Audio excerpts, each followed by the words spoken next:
Fala pessoal, está começando mais um Startup Live, o seu podcast sobre negócios, tecnologia e inovação. O primeiro de 2026 e eu tenho aqui ao meu lado o meu colega, amigo Lucas Eusébio. Muito bom estar aqui contigo, Cris, no primeiro episódio do ano. Então, tenho certeza que vai ser um excelente ano aí para o Startup Life. E a gente já pegou um convidado incrível aí que sabe muito para abrir o ano com a gente. Conta para o pessoal quem é, Lucas. Eu vou deixar ele se apresentar, mas eu vou nominar ele, o Gabriel Cantu, CEO da Newsco. Então, Gabriel, né, ou Cantu, né, para os amigos, obrigado aí por estar aqui com a gente, topar esse desafio de gravar o primeiro do ano, que é sempre um episódio super importante. Te apresenta um pouco aí para a nossa audiência, meu caro. Boa, obrigado, Cris. Obrigado, Lucas, pelo convite. Eu acho que vai ser ótimo compartilhar um pouco da minha história e também, principalmente, do que a gente está construindo aqui na Newsco, né? Eu sempre gostei da parte de empreendedorismo, trabalhei alguns anos no mercado financeiro, mas desde 2018, né, eu atuo fortemente sempre com tecnologia, sempre com alguma coisa voltada para o mercado financeiro também, mas mais na parte de fintech. Então, vai ser bem bacana poder compartilhar um pouco da minha trajetória e da Newsco. Então conta para quem está nos ouvindo um pouquinho mais da Newsco. Boa. Então, assim, a Newsco nasceu com uma ideia de conseguir utilizar a inteligência artificial para conseguir informar as pessoas de uma maneira mais dedicada, mais exclusiva e mais precisa, né? Então, eu tenho um background de mercado financeiro, meu sócio é de tecnologia, então a gente já teve outra startup, e o intuito sempre foi desenvolver esse aplicativo para atender o mercado financeiro ali, que é um mercado que demanda muita informação, não somente notícias, né, mas informações de dados, relatórios e outros tipos de documento. E ao longo da nossa jornada, principalmente no último ano, a gente entendeu que a evolução da plataforma, que no começo surgiu como aplicativo, seria uma plataforma muito mais focada em trazer essa informação como ponto de geração de negócio, como ponto de execução para o assessor, para o correspondente bancário, para o consultor, enfim, para aqueles profissionais que trabalham com investimento, crédito, seguros, consórcio. E como que a gente faz isso? Não somente dando o dado, o contexto, a notícia, mas também usando inteligência artificial, os famosos agentes de IA, para conseguir automatizar e escalar esse processo. Então, a gente está bem animado, principalmente nos últimos 6 meses aí, a gente tem evoluído bastante nessa plataforma, que a gente lança oficialmente, né, nas próximas semanas, uma plataforma web exclusiva para esse mercado de assessoria, consultoria e correspondência bancária. Bacana. Esse é um grande mercado, né, Cantu, dentro do Brasil, e cada vez mais a gente tem pessoas físicas também aprendendo a investir e buscando informações, né, de onde que pode investir, como que pode ter um maior cuidado ali com o seu patrimônio. Eu queria que você trouxesse para a gente, né, eu sei que você também tem um grande know-how aí dentro do mercado financeiro, do mercado de investimento. Quando você fala que a Newsco agora está focada, né, na parte ali de mercado financeiro, para a parte de relatórios, reportes, notícias, quais são os principais dores assim que você vê que vocês vão conseguir ajudar o investidor? Legal. Então, hoje, nosso principal foco é ajudar o investidor através do assessor, né, do assessor de investimento e do consultor. Tá? Esses profissionais fazem um belíssimo trabalho, não somente de indicação de investimentos, mas principalmente na parte de educação de investidores, que muitas vezes investiam através de grandes bancos, com taxas não tão boas, né? E quando a gente teve as aberturas das plataformas, principalmente puxando ali pelo XP e pelo BTG hoje em dia, né? A gente começou a ver um mercado muito mais profissionalizado e muito mais justo para o investidor final que surfou essa onda, e hoje acaba, né, que o investidor acaba tendo até mais de uma instituição financeira junto às suas consultorias e às suas assessorias. Então, o nosso trabalho aqui na Newsco é justamente conseguir utilizar de toda essa nossa expertise, muito pelos nossos trabalhos também antes de montar a empresa, né? Eu, de 2016 a 2018, trabalhei na XP ali como assessor boa parte do tempo, depois como a parte de estrategista na alocação de portfólios, né? Então, isso me deu uma bagagem muito grande de a gente falar que eu conheço bastante da cozinha, conheço exatamente como que a gente consegue auxiliar os investidores a investir melhor. E hoje, com a IA, com a tecnologia que está disponível, né, E não somente os modelos como o ChatGPT, Grok, etc., mas todas as ferramentas de orquestração, de arquitetura que você consegue implementar no dia a dia, você consegue deixar o dia a dia do assessor muito mais eficiente utilizando dessas ferramentas.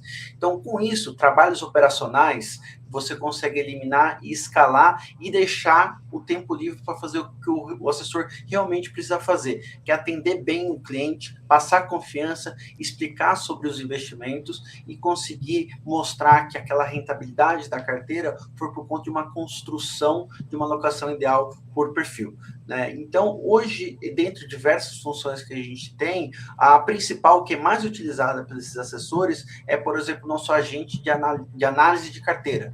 Né? Mensalmente, os assessores têm o costume de pegar um relatório de performance do cliente, geralmente no fechamento do mês, e enviar uma explicação do que aconteceu no Brasil, nos Estados Unidos, no mercado de juros, no mercado de bolsa. Então, essa explicação, geralmente, ela é genérica, né? Ela é sobre os macro temas. O que a gente consegue fazer, porque a gente utiliza de toda essa arquitetura que eu comentei anteriormente, é olhar para a carteira do cliente e, através desse agente de IA que chama diversas notícias, diversos relatórios, conseguir dar uma explicação hiper personalizada do que aconteceu com a carteira daquele cliente especificamente.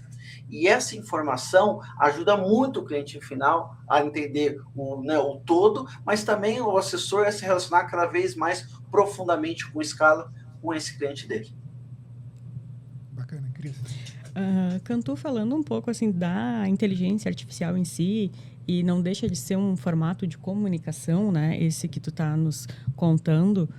Hoje a gente vive uma avalanche de informações, né, que gera muito ruído. E a inteligência artificial, ela entra para arrumar isso ou dar uma resposta, ou ela simplesmente organiza o caos? Um pouco dos dois, né? Hoje a gente vê que, inclusive, tem mais conteúdo sendo produzido por inteligência artificial do que por seres humanos. Né? Então, pela primeira vez a gente passou, até porque, né, as inteligências artificiais estão cada vez mais poderosas e cada vez mais inteligentes, por assim dizer. Né? Então, a única forma de você conseguir consumir esse volume de dados é justamente utilizando uma inteligência artificial. Né? Da mesma forma que hoje a gente tem muitos dados e muitas contas e a gente precisa de um Excel, né? Ou Python, uma linguagem de programação, para conseguir processar esse grande volume de dados. Né? Mas o que a IA hoje consegue fazer muito bem, principalmente no que a gente chama na parte contextual, né? Ela consegue processar muito bem grandes volumes de texto de diversas fontes e conseguir trazer uma essência bem resumida se você der uma boa instrução. Então, o agente, ele é justamente isso, né? Um agente, ele é uma instrução muito bem definida, aplicada num contexto muito bem definido. E quando você tem esses dados de diversos lugares, mas com uma IA poderosa e bem configurada, você consegue justamente organizar esse caos e deixar o que é essencial, mas sem perder os pontos importantes. E com isso, você consegue cada vez processar mais dados, conseguir processar mais informação e chegar à essência para conseguir explicar para um cliente realmente o que está acontecendo nesse mundo, né? Que cada vez tem mais acontecimentos, não somente no Brasil, mas como no mundo inteiro.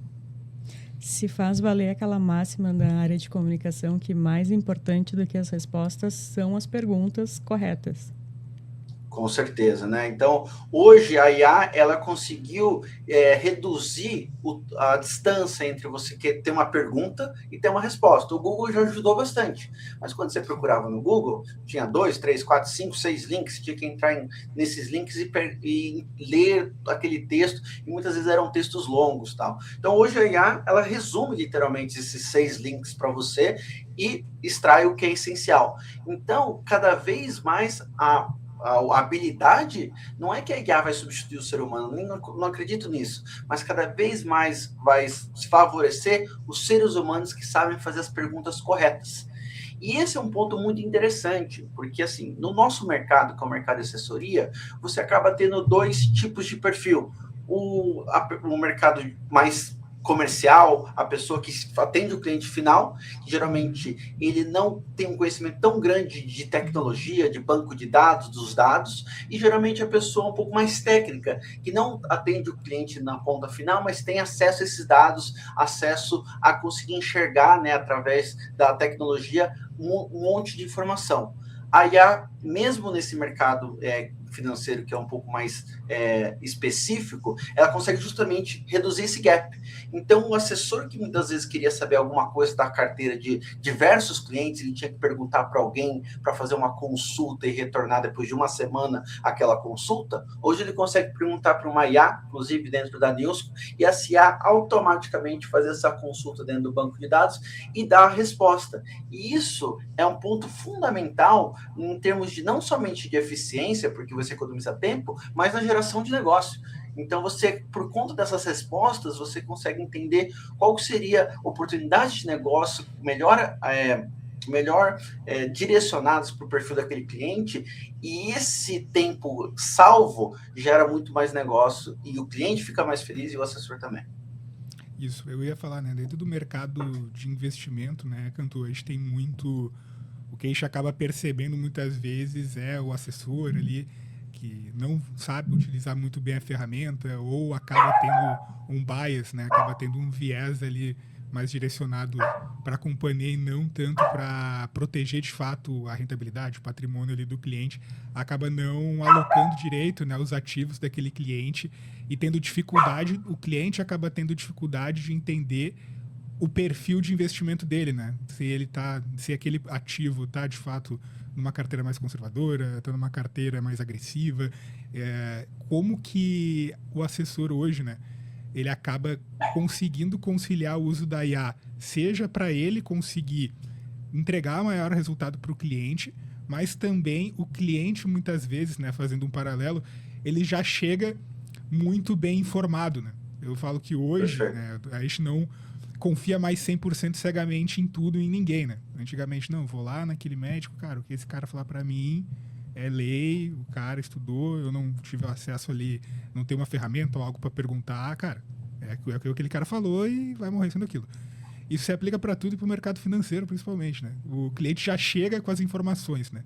Como conseguir fazer esse casamento do cliente que já chega também, porque ele já tem acesso a IA, e do assessor, né? O que ele pode ajudar o cliente na utilização ali da IA também. Perfeito, Lucas. Eu acho que esse ponto que você comentou e essa analogia que você fez, ela é perfeita, né? Hoje, com acesso à informação muito mais rápido, principalmente para quem não é especialista da área, seja, né, uma pessoa que está querendo saber sobre alguma doença, sobre algum investimento, sobre algum produto hoje, né? O famoso, social selling, né? Em que a gente vê hoje as IAs ajudando você também a comprar. O vendedor, seja ele um assessor, até, por exemplo, eu faço uma analogia com o arquiteto, né? O arquiteto, ele recebe comissão das lojas também, ele tem uma espécie de conflito de interesse, mas depende do profissional. Então, assim, a primeira coisa é você entender com quem que você está tratando, quem é essa pessoa. Você tem confiança nessa pessoa? Seja um médico, um arquiteto, um assessor, a primeira coisa que você tem que ter é a confiança, porque você está tratando de uma coisa extremamente importante, que são seus investimentos, a poupança que você fez uma vida inteira, que vai te deixar bem na aposentadoria, ou não, se você investir de forma errada, né? Então, esse é o primeiro ponto. O segundo ponto, eu acho que quanto mais a pessoa for interessada, como você comentou, melhor para ela e melhor para o assessor, inclusive, porque ele consegue ter um nível de explicação com maior profundidade. E aí, o que vem acontecendo no mercado de assessoria em específico? Por conta dessa parte de educação financeira, mais IA, mas principalmente com uma mudança regulatória recente, né? Então, Sim. Antes os assessores, eles só recebiam comissão, que é o famoso commission base. Recentemente, todas as corretoras, as principais pelo menos, lançaram uma nova forma do assessor ser remunerado, que é o fee-based. Então, que ele não recebe por produto, ele recebe pelo todo.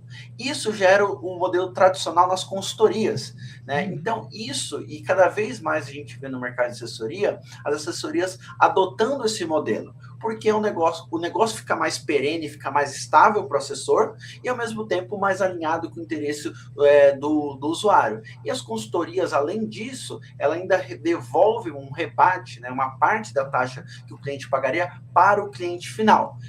O que a gente vê também é que, do outro lado, do lado do investidor, muitas vezes o investidor não gostava de pagar essas taxas. Ele preferia não sair do dele, mas com a educação, com o conhecimento e com o desenvolvimento desse mercado, cada vez mais os investidores têm optado por esse mercado de fee-based ou de consultoria, o que faz o mercado ficar cada vez melhor. Então, assim, acredito que a IA ajuda, por conta desse negócio entre a pergunta e a resposta que a gente conversou, mas eu acho que o próprio mercado, em termos de regulação e proposta dessa flexibilidade de você poder escolher entre o commission-based e o fee-based, está deixando cada vez o mercado, pelo menos, mais ajustado.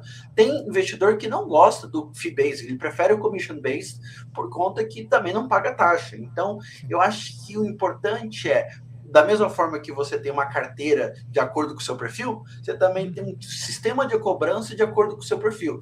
Quanto mais flexibilidade, quanto mais opções a gente tiver para o assessor e para o investidor, melhor ficam para ambas as partes. Legal. Eu queria que você falasse um pouco, Cantu, que você tem bastante experiência dentro do mercado financeiro e é um mercado que vem crescendo muito dentro do Brasil. Sim. E como os nossos ouvintes aqui do Startup Life, 99% eles são empreendedores, empresários que ou já têm esse negócio ou estão querendo fazer o MVP, ou muitas vezes estão querendo ingressar, principalmente no mercado financeiro. Queria que você trouxesse para a gente, quais são os principais desafios para quem está querendo ingressar ali dentro desse mercado financeiro como assessor e por que esse cara deveria, por exemplo, conhecer a Nilsco e o que seria de diferencial ali para a rampagem dele no início. Legal. Não, essa é uma excelente pergunta, Eu sempre digo que o mercado financeiro tem essas dois tipos de perfis, Então, tem a pessoa que é mais comercial e tem a pessoa que é mais técnica. Primeiro, você tem que saber quem você é essencialmente, E existem pessoas comerciais técnicas e vice-versa, mas geralmente você acaba se destacando, principalmente quando você é mais júnior, numa determinada área, até você ganhar mais experiência, Mas falando especificamente da área comercial, a principal coisa que a gente tem que precisa para uma área comercial é a intensidade, É você querer trabalhar, você querer conversar, você querer ir atrás de negócio, de atender cada vez mais clientes. Então, quando você está no início de carreira, como eu fui lá, um assessor, você tem muitos clientes, porém com baixo patrimônio investido com você. Então, você ainda não ganha muito dinheiro. Então, você tem que trabalhar muito para ganhar pouco. Conforme você vai crescendo, você vai invertendo essa relação. Você vai tendo cada vez clientes com patrimônio maior e menos clientes. Então, como que a gente resolve para esse assessor que é mais júnior, que está no início da carreira? É justamente, por exemplo, utilizando a Nilsco. Porque a tecnologia, ela te dá essa escalabilidade, te dá esse potencial para você atender muitas vezes 4, 5 vezes mais o número de clientes que você atenderia manualmente, mas com a mesma qualidade. Vou te dar um exemplo. Dentro da Nilsco, a gente tem uma inteligência artificial que entra automaticamente nos calls, grava a reunião, já vincula esse call, essa transcrição e o resumo ao cliente que você chamou para aquela reunião, mas mais do que isso, a gente gera insights, gera 4, 5 insights dentro no posterior daquele call, que você pode aceitar ou não aceitar. Esses insights têm um input nosso, de toda a minha experiência, mas ao mesmo tempo pode ter um input de outros assessores mais experientes do escritório. E isso também começa a herdar a experiência de um assessor mais sênior para um assessor mais júnior, e isso dá mais produtividade, ajudar ele no speech, ajudar ele a detectar onde que ele poderia ter quebrado uma objeção, mas principalmente pegar todo esse operacional que antes um assessor tinha que ficar anotando no CRM, perdia metade do dia completando o CRM, e fazer o que eu sempre digo, você trabalha para o seu CRM, ou o seu CRM trabalha para você? O que eu vejo que muitos escritórios... tem que trabalhar para a gente, Exato. Muita gente hoje, não só no mercado financeiro, mas a maioria dos CRMs, você tem que ficar completando e dá tanto trabalho que você acaba perdendo metade do seu dia só para preencher o CRM. Ou você acaba não preenchendo e o CRM acaba perdendo um pouco de sentido. Então, é justamente isso que a IA resolve. desde que ela esteja plugada em toda essa arquitetura, de todo esse, com as carteiras dos clientes, com os agentes. E é isso que a gente, sendo especialista em mercado financeiro, a gente não é só um anotador, é o que a gente chama de Client Revenue Intelligence. Então, a gente tem uma inteligência para gerar receitas, oportunidades de negócio, a partir dos seus relacionamentos com os clientes. Legal. Eu queria te perguntar também, Cantu, né? A gente vê aí, a Cris não me deixa mentir, a gente puxar aí os últimos, sei lá, 20 episódios de Startup Life, talvez metade tenha a gente falando alguma coisa relacionada de IA, né? Porque muito vai aparecer nos comentários e não tem muito como fugir disso. Eu queria que você trouxesse, né? Você já trouxe aqui pra gente qual que é o diferencial, né, para o investidor, mas eu queria que você explicasse também dentro desse boom de IA, né? Como que a Nilsco consegue ali também se destacar e se existem, né, outras ferramentas gringas principalmente, que pode estar vindo para o Brasil, e como que você consegue fazer esse paralelo também por estar jogando aqui dentro do mercado brasileiro, né? Legal. Tudo que é IA hoje é muito novo, né? Então, assim, quando a gente olha, talvez o ChatGPT, a IA um pouco mais antiga que a gente conhece, né? Mas, assim, todas as IAs verticalizadas, ou seja, IAs que atuam num setor específico, estão começando a ganhar atração agora, né? Então, a gente vê nos Estados Unidos uma ou outra IA começando para o mercado de Wealth Managers, mas aqui, especificamente no Brasil, a gente não tem IAs que tem essa especialização como a gente faz no mercado financeiro. Então, por exemplo, vou te dar um exemplo tangível do que é o diferencial. Geralmente você pega uma IA que tem acesso à internet, que tem acesso aos multimodelos, né, como o Gemini, os da Anthropic, mas você não tem uma IA que tem uma base de dados de mercado financeiro proprietária, por exemplo, da CVM, da B3, da Ambima. A gente tem. Então, isso já é um grande diferencial. Você pega um CRM que tem IA, que já existem algumas opções que te ajudam nos calls, ele está configurado geralmente para qualquer tipo de mercado. A gente não somente está configurado para esse mercado, como a gente tem toda essa base de mercado financeiro e o principal, a gente consegue integrar com as carteiras dos clientes de qualquer corretora. Então, na hora que você junta esses três pilares que a gente chama de Market Data, Client Data e a IA, que tem acesso a todas as informações, nenhum outro CRM, nenhum Salesforce, que é o principal CRM do mercado, consegue ter uma especialização e nem essas novas tecnologias de IA para conseguir dar mais escalabilidade para o usuário. Então, assim, a gente não acredita que esse seja um problema, né, no Brasil na questão da adoção. O que acontece é, todo escritório bem configurado, ou os escritórios que utilizam um CRM já tem uma plataforma vigente, já tem uma plataforma legada. Então, o nosso desafio, como qualquer empresa de software está no início, é ter uma tecnologia 10 vezes melhor, um produto 10 vezes melhor do que ele já usa, para ele realmente sair da inércia e falar, isso aqui é transformador para o meu negócio. Qualquer valor que eu pagar aqui, eu vou fazer 10 vezes mais de receita, então vale a pena eu tomar essa decisão de mudar, né, todo o meu sistema atual para um novo sistema. E os novos entrantes, os novos escritórios, os novos consultores, já têm a oportunidade de começar numa plataforma que é nativa de IA. E quando a gente fala de IA, né, todo mundo fala tudo é IA. Realmente tudo é IA, como tudo é internet. Então, assim, eu tenho uma visão que IA não é mais um software, né, uma parte de um software. Tudo vai ser IA, assim, porque não faz sentido você construir hoje nada sem IA, porque o ganho de produtividade é tão grande que você consegue. Eu não acho que é um hype, ele é a plataforma. Agora. IA não resolve. Dentro de IA é uma plataforma. Agora, o que você vai construir a partir das possibilidades de IA, que é o grande diferencial, que é exatamente isso que a gente faz, né? Tendo esse contexto e esses agentes hiperpersonalizados. Eu queria que você trouxesse, fazendo um paralelo com o que a Cris ali, né, comentou antes, a gente vê muito, né, a IA, eu penso principalmente quando eu trabalho aqui no escritório com clientes que vão trabalhar no mercado financeiro, ela pode ajudar muito, principalmente em questão de prevenção à fraude, né, toda a parte ali de gestão de risco, e dentro do que a Cris trouxe ali, que eu acho que a Nilsco consegue ajudar muito, trazer a informação correta para o perfil correto de cliente, porque tem muita informação na rede hoje, né? Então, hoje a gente tem muitas informações falsas, né? Até às vezes o próprio assessor pode se confundir, né, dentro de algum perfil, dentro de algum investimento, né? Então tem ativos aí que são eventualmente que tem certo risco e o cara não consegue identificar pelo volume que ele tem de trabalho. Então eu queria que você trouxesse os benefícios, né, cara? Aí ela, além de conseguir ajudar na parte ali de prevenção, ela também consegue trazer uma comunicação mais direcionada e não genérica. Perfeito. Então, acho que esse ponto que você comentou é bem importante, né? A IA, ela, primeiro que os modelos já estão bem inteligentes, né? Então, hoje, né, você pega um GPT 5.2, que é o último modelo, ele já está bem evoluído, então ele consegue distinguir muitas coisas muito específicas já do mercado financeiro.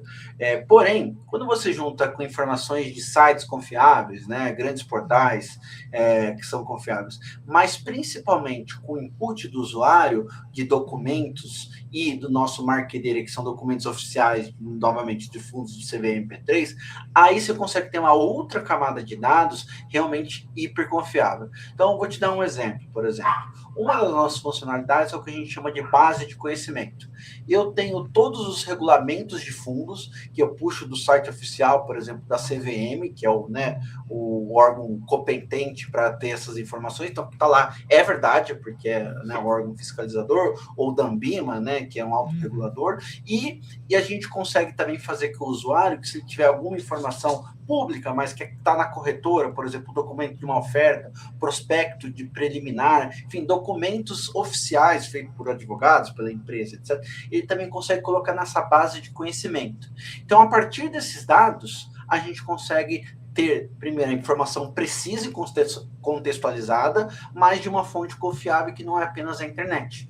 Né? Então, um outro exemplo eu tenho na nossa base aqui a cota do fundo, e aí eu consigo calcular a rentabilidade precisa e não dar alguma informação errada, porque peguei num site de 3 meses atrás.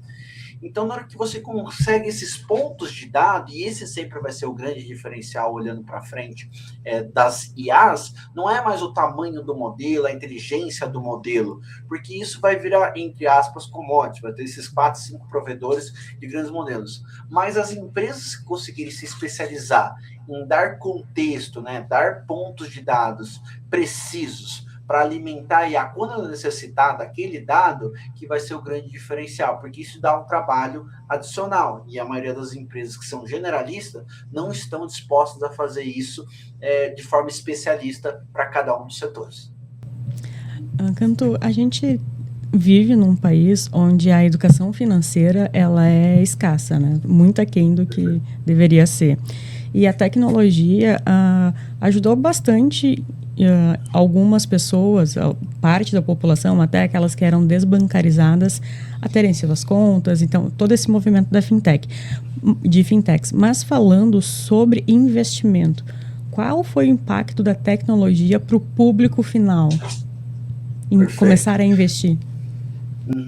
Eu acho que não foi nessa geração de IA, foi na geração de redes sociais, mais casas de análise. Eu acho que desde que a gente teve, né, o boom ali, principalmente do Instagram, depois do TikTok e do YouTube, né, eu vejo muita gente procurando informação, desde pessoas mais novas ou mais antigas, através desses influenciadores.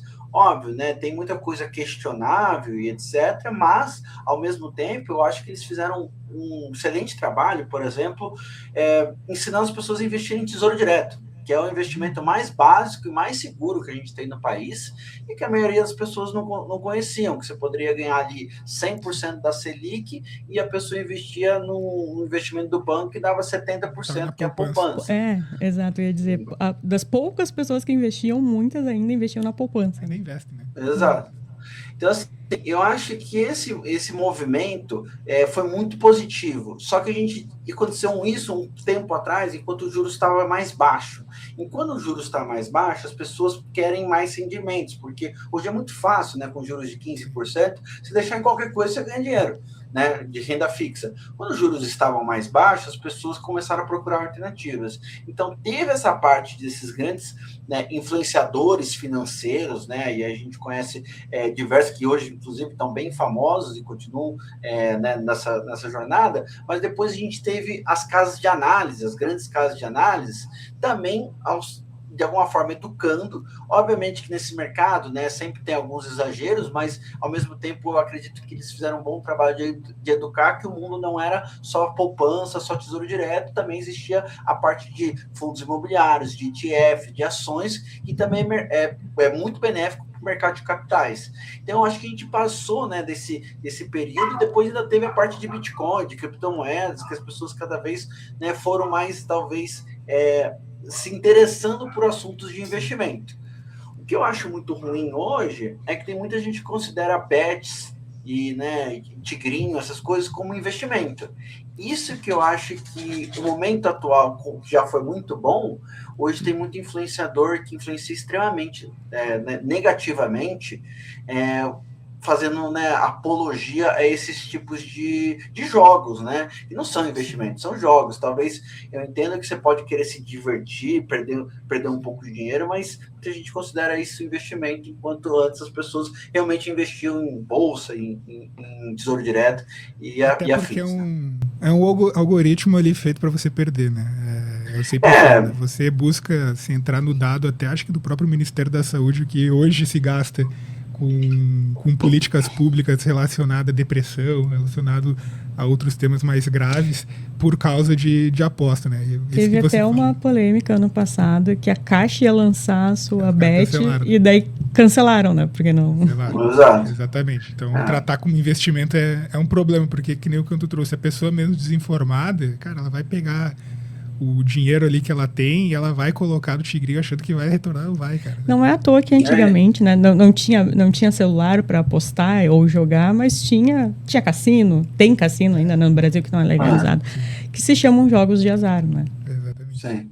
Mas que era mais difícil, né? Você tinha que ter um cassino, sim, né? Mesmo agora, sei lá, vai no intervalo do emprego dele, ele vai no banheiro em 10 minutos, ele torrou o dinheiro dele. Mas tu tá sendo muito... Não, conheço gente fazendo isso. Eu ia dizer que tu tá sendo muito otimista, achando que a pessoa vai no intervalo jogar. Tem gente que joga no trabalho. Exato. Então, assim, óbvio, mercado de renda variável também dá para você perder dinheiro, mercado de day trade, você perde dinheiro, é renda variável. Só que sim, você está investindo em empresas, elas existem, né? Elas têm fundamento, te pagam dividendos, enfim, é totalmente diferente, assim, é outro... Inclusive, tem muita gente que compara que bolsa é cassino. Não, bolsa não é cassino. Você pode perder dinheiro, igual você perde no cassino, mas... é totalmente diferente quando você investe numa ação, você vira sócio de uma empresa que produz petróleo, que produz minério de ferro. É totalmente diferente. Pode ser que ela caia, pode ser, mas enfim. E eu acho que antes da gente ter as bets, muito desse dinheiro ia para a renda variável, pelo esse mesmo fator psicológico de eu poder ganhar 50%. Sim. E depois que os juros ficaram altos e as ações mandaram tanto e vieram as bets, gente, quanto dinheiro a gente, né, poderia ter economizado, poupado, investido em boas empresas, em boas ações, até em renda fixa que seja, que está sendo perdido dessas bets, que muitas vezes, né, nem domicílio fiscal tem no Brasil, então o dinheiro não fica nem no país, né, o dinheiro sai e assim, a gente nem sabe quem que é o dono dessas bets. Então eu acho que esse é o maior desafio que a gente tem hoje. Tudo que a gente teve de rede social, educando financeiramente as pessoas, hoje a gente deseduca financeiramente com essas promoções, esses jogos, principalmente nesses jogos que nem aposta né, esses tigrinhos e outras coisas, que é outra categoria, não é nem uma bet, é cassino puro, né, é outra coisa. Perfeito. Eu queria que você comentasse pra gente, Canto, já que é o primeiro episódio de 2026, né, você já falou algumas coisas em off ali, mas dentro do que você puder falar, o que vocês estão planejando aí para a Nilsco aí em 2026 para conseguir entregar mais resultado aí para o mercado? Perfeito.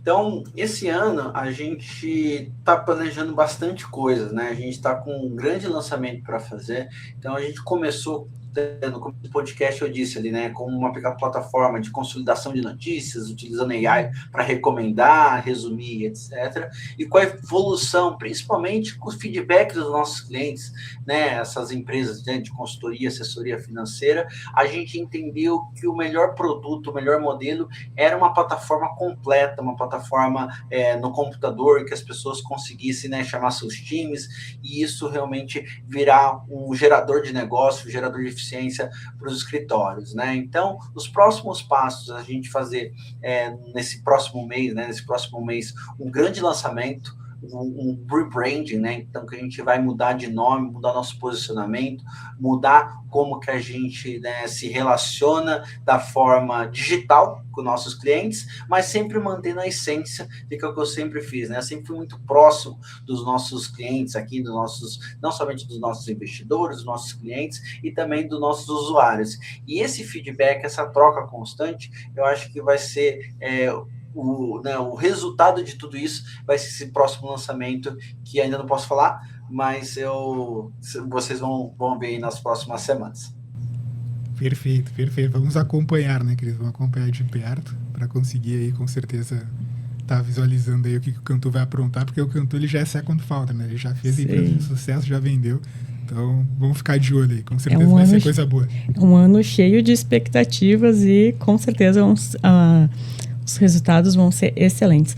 Cantu, muito obrigada pela tua participação aqui conosco no primeiro episódio do ano. Começamos bem, né, Lucas? Começamos bem. Depois do lançamento, o Cantu vai ter que vir aqui contar pra gente as novidades, né? Daí traz o Lucas também junto aí.